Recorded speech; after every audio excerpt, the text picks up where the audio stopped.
Hello everyone, Namaste. Myself, Savita Punjabi. Before beginning with this formal speech, I would like to take this opportunity to express the gratitude towards COPS, that is Care of Public Safety Association, for organizing this allocution on government scholarships and their implementation. Nelson Mandela rightly said, education is the most powerful weapon which you can use to change the world. Thus, education is considered as an instrument to transform lives and empower society. Education fuels the intellects and creative minds, helping them to become the global leaders and build a strong nation. Even Article 21 of the Indian Constitution talks about free education for all children among the age group of 6 to 14 years. Right to education has become a most talked about topic nowadays. But for education, we require formal institutions called schools and colleges that charge high fees. Due to this, millions of learners with great learning capacity are devoid of fulfilling their dreams of higher education due to financial constraints, and as a result, they leave their education. This is where the role of government scholarship begins. Here, the scholarship is not just about money. They are about opportunity, hope, and empowerment. They ensure that no talent is wasted simply because a student cannot afford fees. Let us have a glance over what is the need of scholarship. Government scholarships are introduced with the objectives of supporting financially weaker sections, encouraging academic excellence, reducing educational inequalities, empowering marginalized and minority groups, building a skilled, confident and inclusive generation. There are various types of scholarships introduced by government. We have central government scholarships schemes, that is working through national scholarship portals, that is a unified gateway for multiple schemes. Prime Minister's Scholarship, Inspire, AICET, Pragati, Saksham, Rajshri Chhatrapati Shahu Maharaj Scholarship for Maharashtra people. State level initiatives in Maharashtra, standard 5th and 8th scholarships via Maharashtra State Council of Examination, post-matric scholarships for SC, ST, OBC and minority students, minority scholarships including foreign study grants, persons with disability scholarships, Earn and Learn scheme for girls, overseas scholarships for SC and Neo-Buddhist students. Let us have a look, even after all these scholarship schemes, if we look at the statistics only for Maharashtra, scholarships actually availed in 2025, 9.1 lakh students appeared for standard 5th and 8th scholarship exams, but only 31,786 qualified.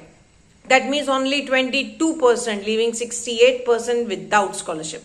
In the earlier years, the figures are still less. Thus, there exists a big gap between the allocated amount and the availed benefit due to various reasons. The government has taken initiatives for applying to the scholarships like digital applications via NSP and MahaDBT portals, multi-level verification, institutions, districts and state and national level authorities are being involved, direct benefit transfer, that is DBT, funds are sent directly to the students' bank accounts, online monitoring, that is real-time dashboards are made for pure and transparency.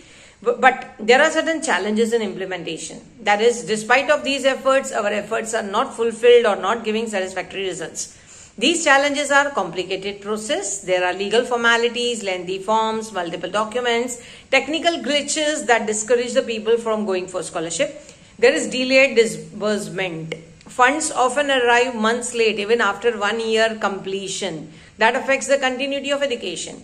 Awareness level is very less. Many students, especially from urban and tribal areas, they don't even know the meaning of minority. They don't know that scholarship exists for them. SC, ST, backward caste people, they don't know the schemes for them. Maharashtra's Rajshri Chhatrapati Shivaji Maharaj is available for open category students. People don't know about it. Minority, they don't know the meaning of minority.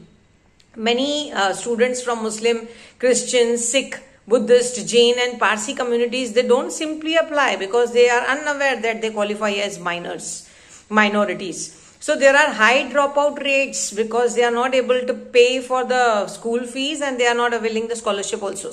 Also, inefficient grievance redressal system where students face difficulties resolving rejected scholarships or delayed applications.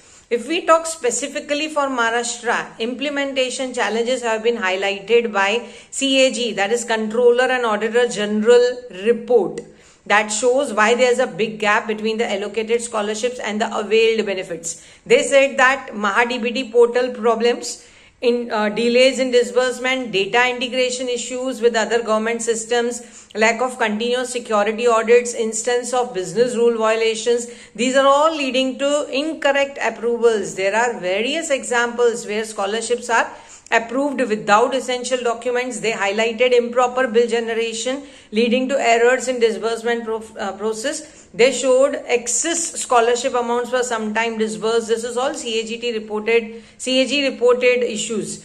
Ineligible applicants receive scholarship benefits due to poor data integration. Thus, it pointed out the lapses in the implementation of DBT.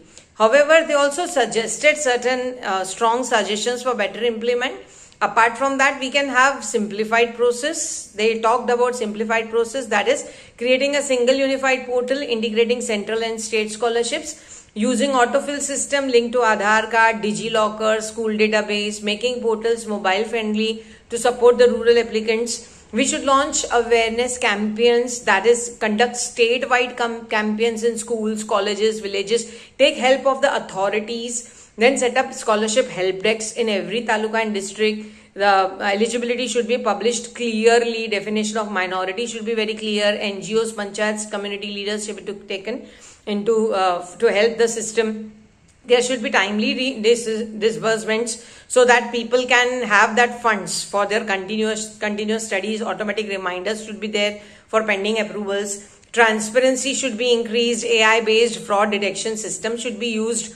Rural and marginalized students should be highlighted, should be focused properly. Companies should be encouraged to take part as their CSR activities. So there should be improved data integration as pointed out by CAG correctly, that various departments should, with the biometric attendance system, they should increase the reliability of data in MahaDBT systems. There should be monitoring mechanism that should be robust, and security audits can take place so that the things are not working apart from the line.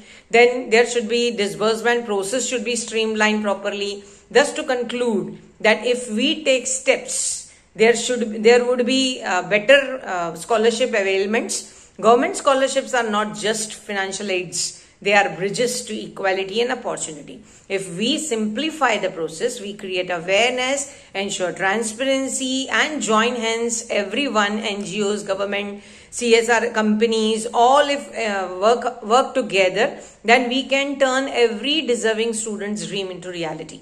A scholarship today is an investment in the leaders of tomorrow. So let us take charge, join hands, make this mission successful, and ensure that no dreams are shattered due to financial constraints. Thank you everyone. Thank you.